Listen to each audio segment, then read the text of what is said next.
আসসালামু আলাইকুম। আমি মেজর হসপিটাল। তো আজকে আমরা যে বিষয়টি নিয়ে আলোচনা করব যে আমাদের সিপেন্ট এক্সাম দেওয়ার জন্য বেসিক্যালি ইসি কাউন্সিল থেকে 30 দিনের একটা উইন্ডো দেওয়া হয়। তো 30 দিনের উইন্ডোটা আসলে সবসময় এনাফ না। তো আমরা আসলে 30 দিনের উইন্ডোটা যদি আমাদের না কমপ্লিট করতে পারি তো সেই ক্ষেত্রে আসলে আমরা কি করতে পারি। তো এই জিনিসটা হচ্ছে আজকে আমরা দেখব। তো আমরা আসলে প্রথমে একটু দেখে নিই যে বর্তমানে আসলে কি অবস্থায় আছে শিডিউল। তো আমি যখন শিডিউল করতে আসব, তো এক্সাম স্পেশালিস্টে এসে শিডিউলের সেশনে যেতে হয় শিডিউল করার জন্য। আমি শিডিউলের সেশনে গেলাম। আমি সিলেক্ট করলাম ইসি কাউন্সিল এবং সি প্যান 12 আওয়ার্স এক্সাম ফাইন্ড সেশন। এখানে যাওয়ার পর এখানে হচ্ছে ইনস্ট্রাকশন দেয়া আছে, এটা আমরা গত ভিডিওতে আলোচনা করছিলাম। তো আমি সরাসরি পরবর্তী মাসে চলে গেলাম। তো আজকে খেয়াল করবেন, আমি যেহেতু অ্যাক্টিভ করে ফেলছি, তো আজকে 20 তারিখ, অর্থাৎ আগামী মাসের 19 তারিখ পর্যন্ত আমার সময় আছে আমার এই পুরো ব্যাপারটা শেষ করার জন্য। তো এখানে কি কি থাকবে? দুইটা এক্সাম সেশন, 12 ঘন্টা 12 ঘন্টা করে, অথবা একটা 24 আওয়ার্স এর সেশন। অর্থাৎ আমার পুরো এক্সামটা শেষ করতে হবে, প্লাস আমার রিপোর্টটা সাবমিট করতে হবে। তো আমি হয়তো বা এক্সাম দেওয়ার জন্য সম্পূর্ণ প্রিপেয়ার্ড, বাট আমার তো শিডিউল পেতে হবে। আহ, তো শিডিউলটা পেয়ে এক্সাম কমপ্লিট করে দেন রিপোর্ট রেডি করে সাবমিট করতে হবে। তো এখন পর্যন্ত দেখি যে আজকে 20 তারিখ, আগামী 15 দিনের মধ্যে আসলে কোনো শিডিউল ফাঁকা নেই। 4 তারিখ পর্যন্ত কোনো শিডিউল ফাঁকা নেই, নো স্লটস অ্যাভেলেবল।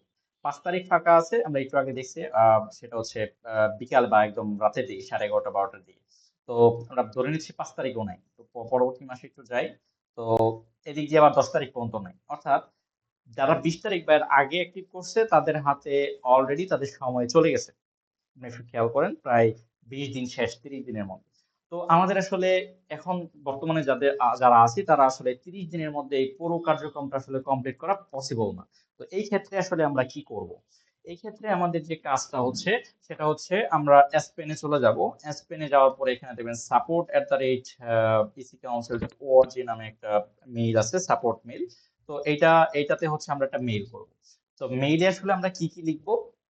মেইলে আমরা সিম্পলি আমরা এআই দিয়ে তৈরি করে নিতে পারি, অথবা আম, আমরা আম, নিজেরাও লিখতে পারি। তো মেইলে যে বিষয়গুলো থাকবে আমি যদি একটু মেনশন করি এখানে।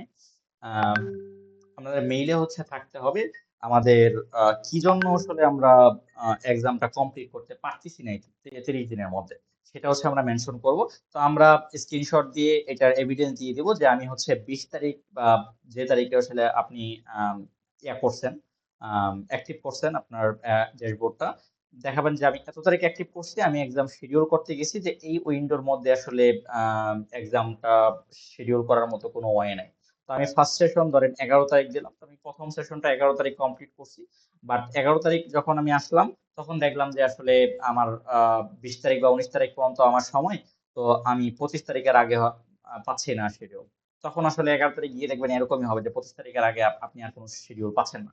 তো আপনি দেখবেন যে আপনি তাদেরকে বোঝানোর চেষ্টা করবেন যে 30 দিনের মধ্যে আসলে আমি শিডিউল পাচ্ছি না দেখে আমার ওভারঅল এক্সামটা আমি কমপ্লিট করতে পারতেছি না। এই জিনিসটা এক্সপ্লেইন করবেন।